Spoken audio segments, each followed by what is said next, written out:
नमस्कार, बहुत स्वागत आपका नादी टीवी पर। मैं हूं आपके साथ पारुल। हमारे खास कार्यक्रम खास नजर खास खबर देख रहे हैं आप, और आज बड़ी खबर से कर रहे हैं शुरुआत बीजापुर से। इस वक्त की बड़ी खबर आपको बता देते हैं, जहां बीजापुर में नक्सली हमला हुआ है, आईडी ब्लास्ट किया है बीजापुर में नक्सलियों ने, जहां जवानों की गाड़ी पर आईडी ब्लास्ट हुआ है, जिसकी वजह से 9 जवानों की शहादत की खबर आ रही है। जवानों की गाड़ी को नक्सलियों ने निशाना बनाया, जिसके चलते आईडी ब्लास्ट की वजह से अब तक 8 जवानों की शहादत की खबर आ रही है। एक ड्राइवर की मौत हुई है, 6 जवान गंभीर रूप से घायल बताए जा रहे हैं। कुल मिलाकर अब तक ये संख्या 9 पहुंच चुकी है। कुटरू मार्ग पर नक्सली हमला हुआ था।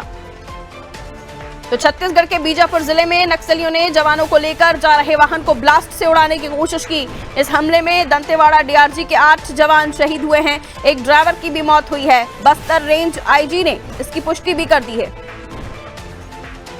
IG Bastar range Sundarraj P ने बताया है कि बीजापुर से संयुक्त ऑपरेशन पार्टी ऑपरेशन करके वापस लौट रही थी। सोमवार को करीब 2:15 बजे अंबेली के पास यह आईडी ब्लास्ट किया गया।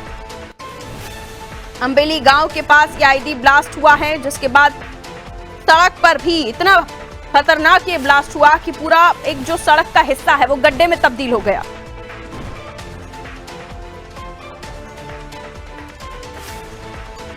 बस्तर में कई बड़े हमले नक्सलियों ने किए।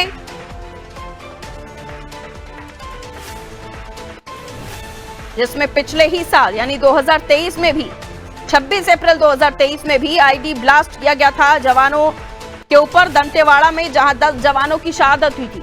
और अब फिर से एक हमला हुआ है अंबेली गांव में, जहां जवानों की गाड़ी को आईडी ब्लास्ट से उड़ाया गया।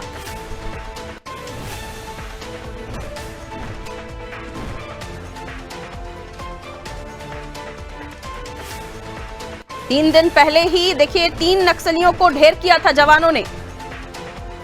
गरियाबंद जिले के नक्सल प्रभावित सोरनामाल जंगल में सुरक्षा बलों ने 3 नक्सलियों को मार गिराया था। ऑपरेशन में छत्तीसगढ़ और उड़ीसा के करीब 300 जवान शामिल थे। अब नक्सलियों ने अपने नापाक मंसूबों को अंजाम दिया, और ये वो गड्ढा देखिए जो सड़क में हो गया आईडी ब्लास्ट के दौरान। ये तस्वीरें भी आपको दिखा रहे हैं, जहां आईडी ब्लास्ट किया है नक्सलियों ने जवानों की गाड़ी पर। और इस घटना में 8 जवान समेत एक ड्राइवर शहीद हो गए। और इस घटनास्थल के लिए अतिरिक्त फोर्स को रवाना कर दिया गया है। बीजापुर में यह बड़ा नक्सली हमला सामने आया है। इससे पहले 2023 में भी एक घटना हुई थी, जिसमें आईडी ब्लास्ट किया था दंतेवाड़ा में, 10 जवानों की शहादत हुई थी। और अब तक कई सारे इस तरह के घटनाओं को अंजाम दे चुके हैं नक्सली। और ये 4 तस्वीरें आप देख रहे हैं, जिसमें पहली तस्वीर घटनास्थल पर दिखा रहे हैं आपको, जहां आईडी ब्लास्ट के बाद एक बड़ा सा गड्ढा इस सड़क पर हो गया। और देखिए, ये जब आईडी ब्लास्ट हुआ तब पेड़ पर वाहन का एक हिस्सा जाकर चला गया। वो तस्वीर भी आप देख रहे हैं, उससे अंदाजा लगाइए कि कितनी दूर तक जवान इस हमले के बाद गिरे होंगे। चौथी तस्वीर में वो सामान आप देख रहे हैं जो बरामद हुआ, और गाड़ी का स्टीयरिंग आप देखिए, परखच्चे उड़ चुके होंगे उस गाड़ी के। जिस तरीके से स्टीयरिंग से लेकर गाड़ी का अलग अलग हिस्सा अलग अलग जगहों पर जाकर गिरा है, एक हिस्सा पेड़ पर भी जाकर गिरा है, जो आप दूसरी तस्वीर में देख रहे हैं। तो इन चारों तस्वीरों से अंदाजा लगाइए कि वो घटनाक्रम क्या रहा होगा। जॉइंट ऑपरेशन करने के बाद जो जवान हैं वो वापस लौट रहे थे, और इसी दौरान घात लगाए बैठे नक्सलियों ने इस घटना को अंजाम दिया। लेकिन लगातार अलग अलग जगहों पर 2024 में भी मुठभेड़ की घटनाएं हुई, और लगातार 2009 से इस तरह की घटनाओं को, आईडी ब्लास्ट की घटनाओं को जो नक्सली हैं वो अंजाम दे रहे हैं। जबकि इसी बीच कई बार सरकार की कोशिशें भी कामयाब हुई, कई सारे नक्सलियों ने आत्मसमर्पण किया। और इस नक्सली हमले पर क्या कुछ मुख्यमंत्री विष्णुदेव साय ने कहा है, आइए आपको सुनवाते हैं।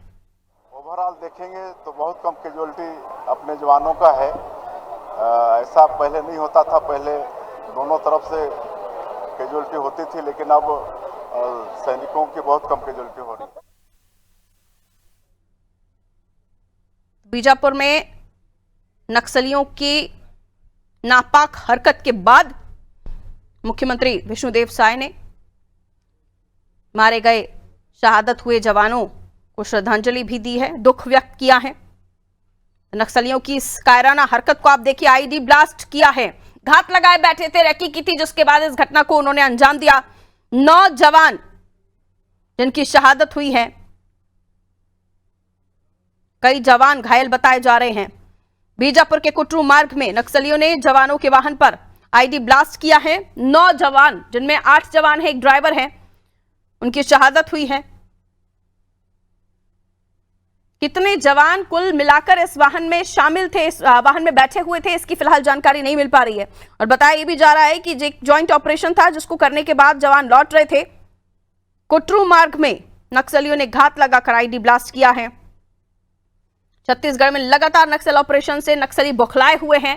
एक किसी से छुपा नहीं है कि लगातार जवान किस तरीके से नक्सलियों को ढेर कर रहे थे और कई लोगों ने मुख्यधारा में आकर आत्मसमर्पण किया, कई सारे नक्सलियों ने।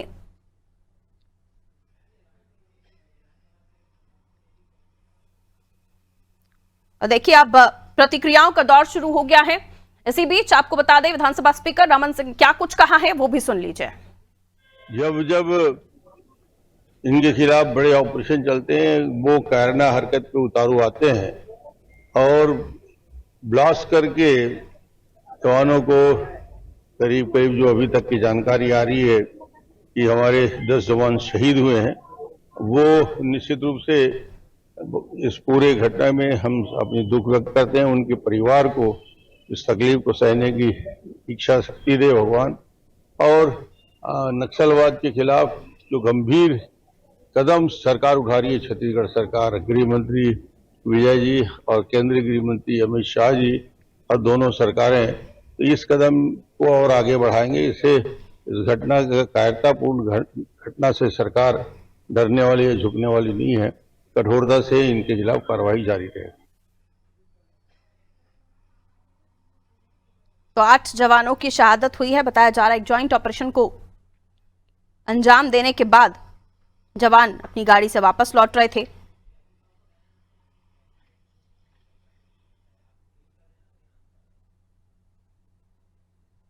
और इसी बीच आपको लगातार बता रहे हैं कि जो नेता हैं, जो उनकी तरफ से क्या कुछ कहा जा रहा है। छत्तीसगढ़ के उप मुख्यमंत्री अरुण साव ने भी इस बीच दुख व्यक्त किया है। बीजापुर आईडी विस्फोट पर उन्होंने कहा, बीजापुर से नक्सलियों की कायराना हरकत की जानकारी सामने आई। ये नक्सलियों की कायराना करतूत है, हरकत है। ये हताशा निराशा में की गई कार्रवाई है। इन जवानों की शहादत जाया नहीं जाएगी और बहुत जल्द छत्तीसगढ़ बस्तर नक्सल मुक्त होगा, ये कहा अरुण साव ने। क्या कुछ और उन्होंने एक्सप्लेन किया है, आइए आपको सुनवाते हैं। बीजापुर से ये एक नक्सलियों की कायराना हरकत की जानकारी आई है। सभी नौजवानों के प्रति मैं अपनी विनम्र श्रद्धांजलि अर्पित करता हूं। ये नक्सलियों की कायराना हरकत है। जिस प्रकार से सुरक्षा बल के जवान अंदर घुसकर नक्सल मुक्त करने की दिशा में काम कर रहे हैं, ये हताशा में, निराशा में की गई कार्रवाई है। इन जवानों की शहादत जाया नहीं जाएगी और बहुत जल्दी छत्तीसगढ़ बस्तर नक्सल मुक्त होगा।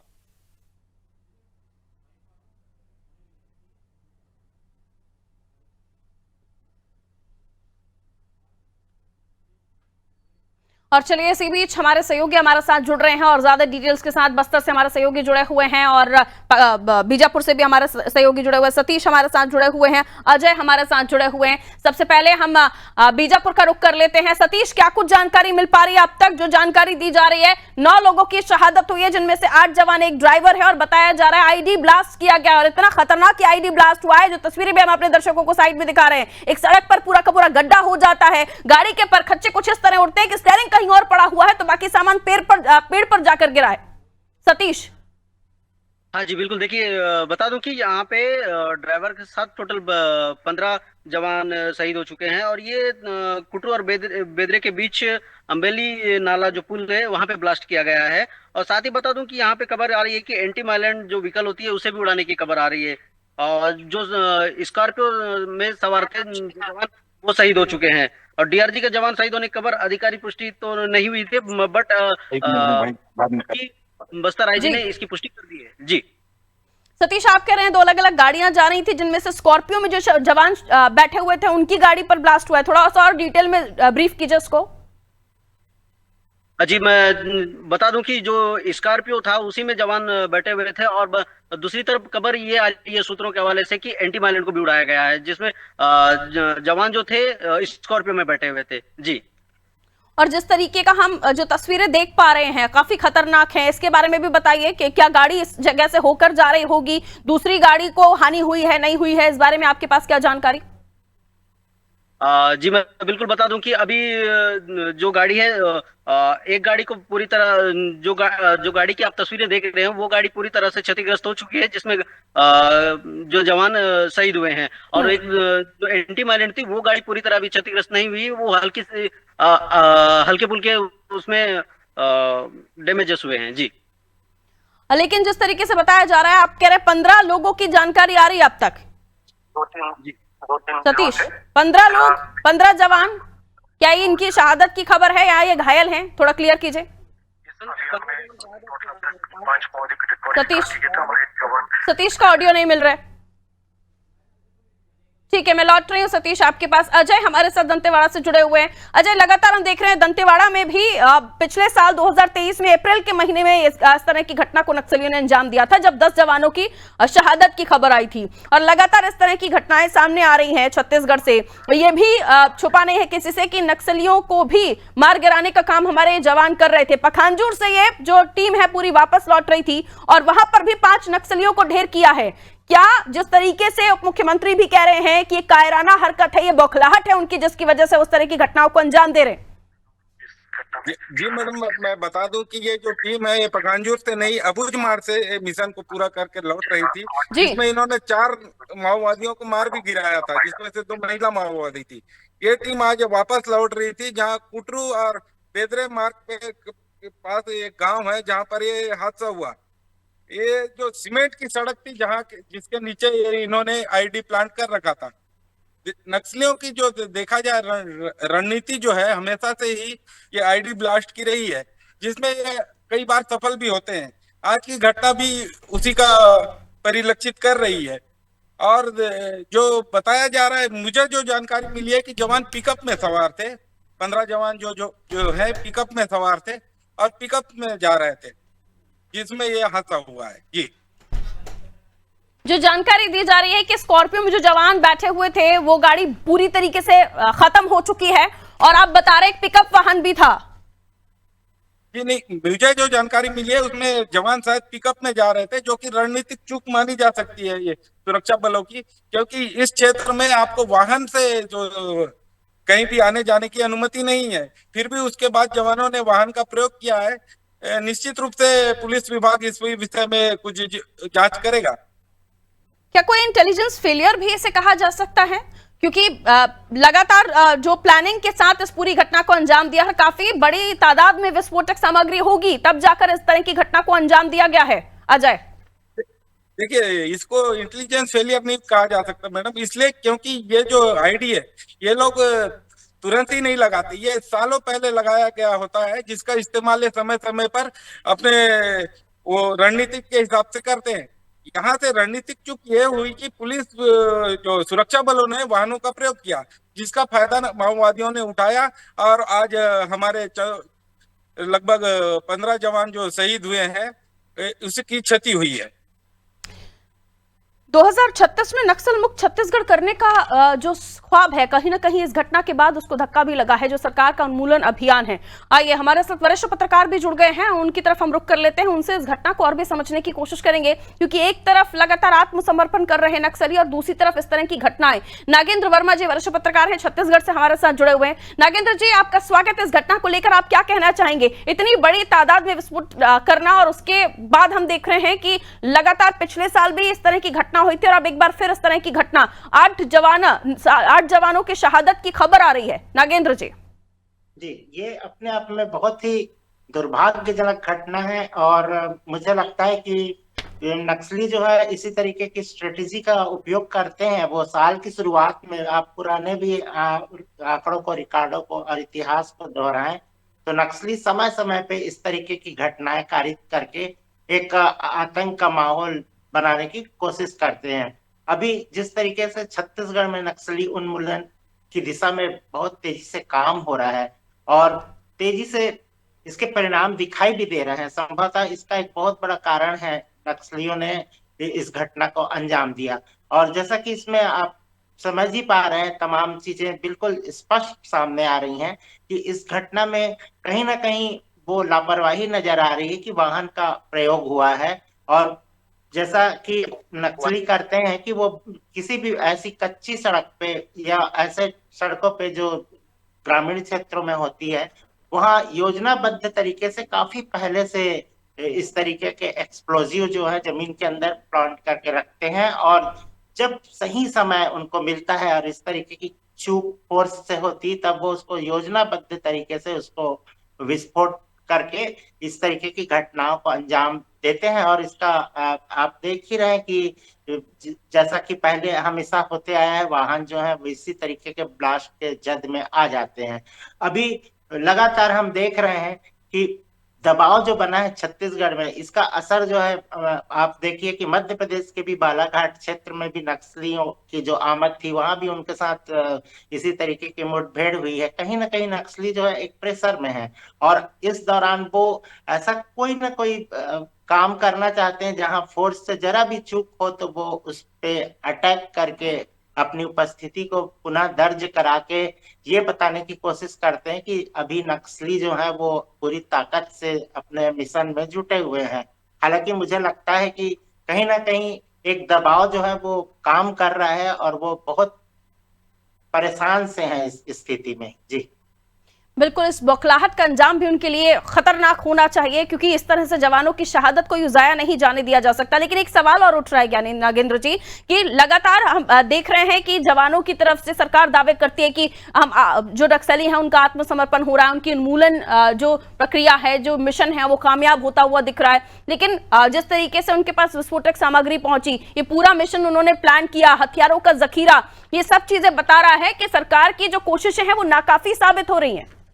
नागेंद्र जी नहीं, ये ऐसा नहीं कहा जा सकता क्योंकि अभी आपने देखा कि अजय श्रीवास्तव जी ने बताया आपको बहुत सरल तरीके से और स्पष्ट तरीके से कि नक्सली जो है योजनाबद्ध तरीके से काफी पहले से विस्फोटक जो होते हैं उनको कुछ जगह पे जहां वो चिन्हित करके रखते हैं, वो भी एक बड़ा उनका एक टेक्निक होता है। ऐसी जगहों पे वो प्लांट करते हैं जहां वाहन अगर आ रहा हो तो वो उस जगह पे धीमा होता है या तो वो पुल होता है या फिर कोई ऐसी टर्निंग होती है, उसमें वो काफी पहले से लगा के रखते हैं और ये बात सिर्फ उनको पता होती है। और नक्सल मुहिम में अक्सर ये कहा जाता है फोर्स को कि वो बहुत सी ज्यादा सावधानी बरते और ज्यादातर उन्हें ऐसे वाहनों का प्रयोग करने से मना किया जाता है जिसपे संकेत हो कि फोर्स जा रही है। और वैसे तो कोशिश ये की जाती है कि वाहन का प्रयोग ना ही किया जाए, पैदल चला जाए।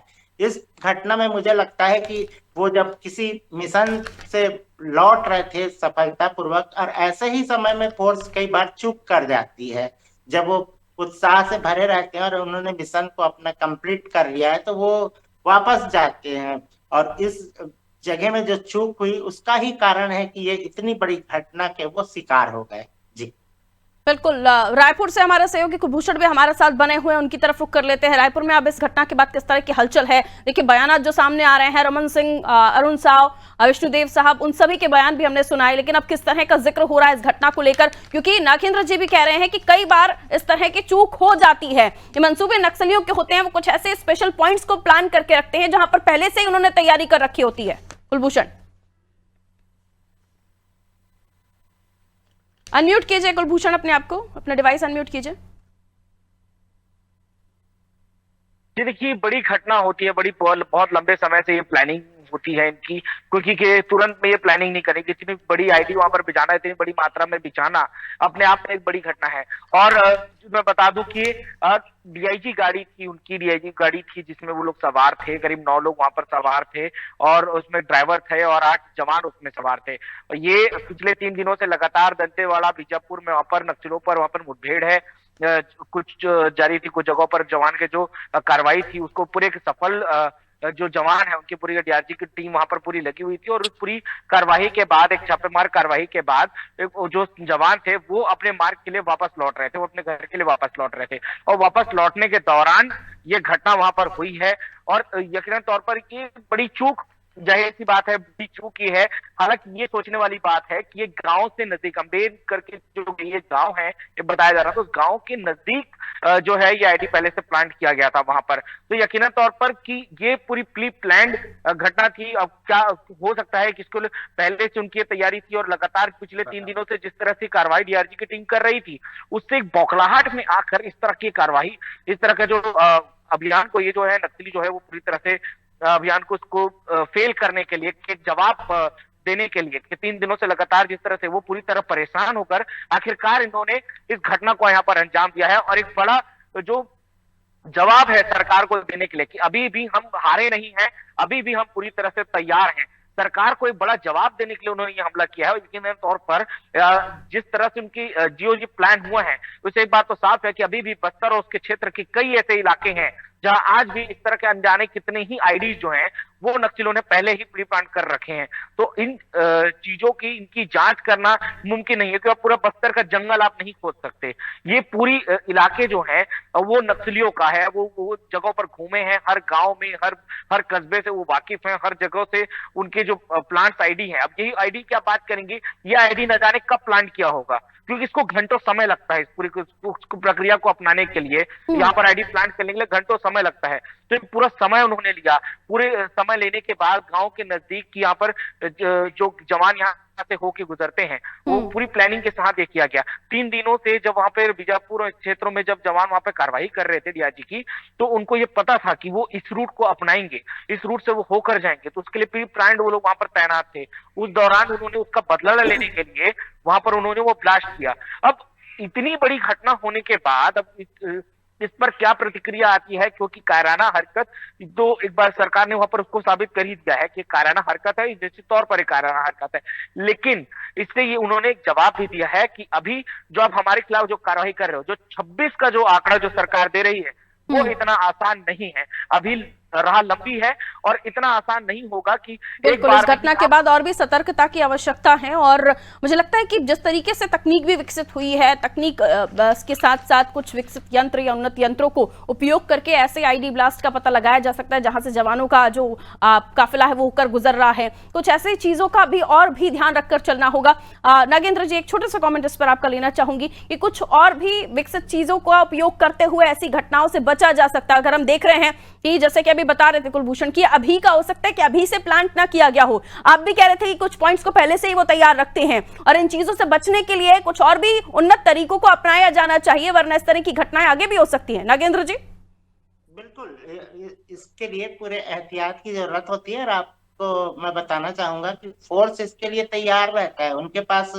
जमीन के अंदर जो दबे हुए एक्सप्लोजिव हैं उनको सर्च करने के लिए इंस्ट्रूमेंट होते हैं जिसको वो लेके चलते हैं, लेकिन इस पर्टिकुलर इस घटना में उसका प्रयोग नहीं हुआ था। वो तो पैदल भी जब फोर्स चलती है तो वो कई जगहों पे सर्च करते चलती है कि जमीन के अंदर लैंड माइन्स बिछाया तो नहीं गया है और वो सिग्नल्स उनको मिलते हैं और वो एहतियात बरतते हैं। इस घटनाक्रम से आप एक चीज अच्छे से समझ लीजिए कि नक्सली जो है वो लगातार इस क्षेत्र में जब सक्रिय रहते हैं और वो मौके की तलाश करते हैं कि कभी ना कभी वो समय आएगा जब यहाँ से कोई वाहन गुजरेगा या किसी तरीके का ऐसा कोई घटना को वो अंजाम देके माहौल बनाने की कोशिश करेंगे। तो इसके लिए उन्होंने काफी पहले से तैयारी की हुई होती है। तो मुझे लगता है कि इसके लिए ऐसे एक्सपर्ट्स होने चाहिए जो ऐसे संदिग्ध जगहों को, या फिर जैसे आप ये समझिए कि जो आत्मसमर्पण कर रहे जो नक्सली हैं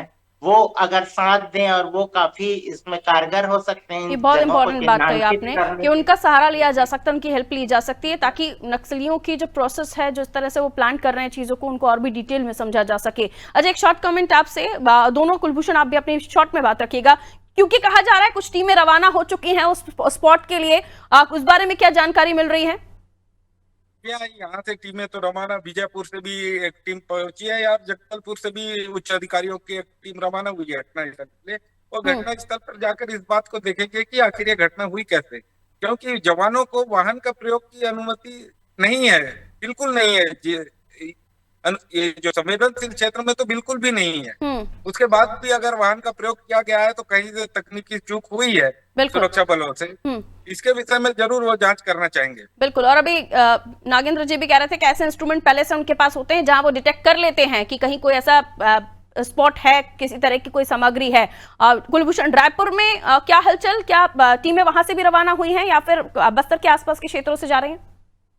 ये दंतेवाड़ा की टीम जो फोर्स थी, जो डीआरजी की फोर्स थी, वो दंतेवाड़ा की फोर्स थी, और दंतेवाड़ा, नारायणपुर और बीजापुर तीनों के ही सीमावर्ती इलाकों में ये अपनी छानबीन वहां पर कर रहे थे।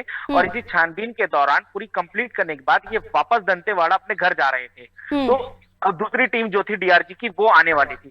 उस दौरान इन्होंने वाहन पर सभी सवार थे, सभी गाड़ियों पर वहां पर सवार थे, और सभी अपने घर के कैंप की ओर वो वापस जा रहे थे। इस दौरान ये घटना हुई है, क्योंकि उस दौरान जो जवान होते हैं उनके पास में जो बम, जो देखने की जो आईडी, जो ब्लास्ट की जो इंस्ट्रूमेंट्स उनके पास में होते हैं, उसका इस्तेमाल वो नहीं कर पाए थे। और यही वजह है कि थोड़ी चूक जरूर हुई है, जिसका खामियाजा तो उठाना पड़ा है। और इस तरह के जब मिशन पर आप हैं, चाहे आप किसी मिशन को अंजाम देकर लौट रहे हैं, किसी भी तरह की चूक की गुंजाइश नहीं है। इस पर आईजी ने क्या कुछ कहा है, आइए वो आपको सुनवा देते हैं। आप तीनों का बहुत बहुत शुक्रिया हमारे साथ जुड़ने के लिए। वो 4 तस्वीरों के साथ, आइए सुनते हैं आईजी ने इस पर क्या कुछ कहा है। विगत दो तीन दिनों से जिला बीजापुर, नारायणपुर और दंतेवाड़ा के सीमावर्ती इलाके में सुरक्षा बल द्वारा अभियान संचालित की जा रही थी। इस अभियान में टोटल अब तक 5 माओवादी की डेड बॉडी रिकवर की गई थी। हमारे एक जवान मुठभेड़ में उनका शहादत भी हुआ। तत्पश्चात अभियान के बाद सर्चिंग को पूर्ण करके सुरक्षा बल द्वारा वापस बेस कैंप आ रहे थे। इस दौरान जिला बीजापुर की बेदरे एवं कुट्टू के बीच में अम्बेली के पास माओवादी द्वारा लाए गए एक आईडी ब्लास्ट की चपेट में आने से हमारा एक वाहन आईडी के चपेट में आ गई थी। उसमें सवार हमारा 8 डीआरजी दंतेवाड़ा के जवान का शहादत हो गई, तो उसके एक ड्राइवर का भी शहादत हो गई। कुल 9 का शहादत का भी जानकारी प्राप्त हो रहे थे। उस स्पॉट में अभी रीइंफोर्समेंट टीम और अन्य जितना भी जो इवैक्यूएशन टीम पहुंच गए थे। अभी तक जो प्राथमिक जानकारी अनुसार कुल सुरक्षा बल का 8 एवं एक ड्राइवर, कुल 9 लोग का इस घटना में शहादत हो गए थे।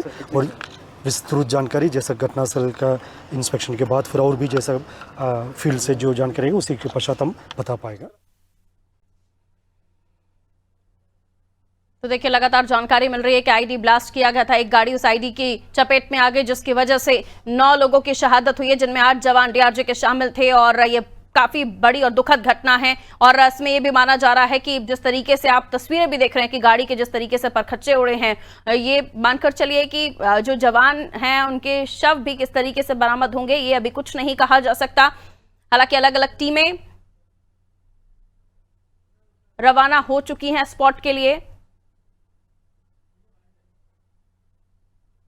और चलिए, मुख्यमंत्री विष्णुदेव साय ने इस पर क्या कुछ कहा है, आइए आपको सुनवाते हैं। सभी को मालूम है, पूरा देश को मालूम है कि जब से हमारी सरकार आई है 1 साल से ज्यादा हो गया है, नक्सलवाद के साथ मजबूती के साथ लड़ाई लड़ रहे हैं। हमारे सुरक्षा बल के जवान बहुत उत्साह के साथ लड़ाई लड़ रहे हैं। और हमारे केंद्रीय गृह मंत्री जी का भी संकल्प है कि मार्च 2026 तक देश से इस नक्सलवाद को समाप्त करना है। और जिस मजबूती के साथ लड़ाई लड़ रहे हैं, मुझे पूरा विश्वास है कि उनका संकल्प पूरा होगा। हमारे बस्तर का जो एक हिस्सा, करीब 5 जिले जो नक्सल प्रभावित है, आने वाले मार्च 2026 तक नक्सलवाद वहां से भी समाप्त होगा, वहां पर शांति व्यवस्था होगी। आज लगातार उस क्षेत्र में सुरक्षा कैंप खोल रहे हैं और 17 विभाग और 53 योजनाओं को नियत नीलाना योजना के माध्यम से उस क्षेत्र में मजबूती के साथ सरकार पहुंचाने का काम कर रही है।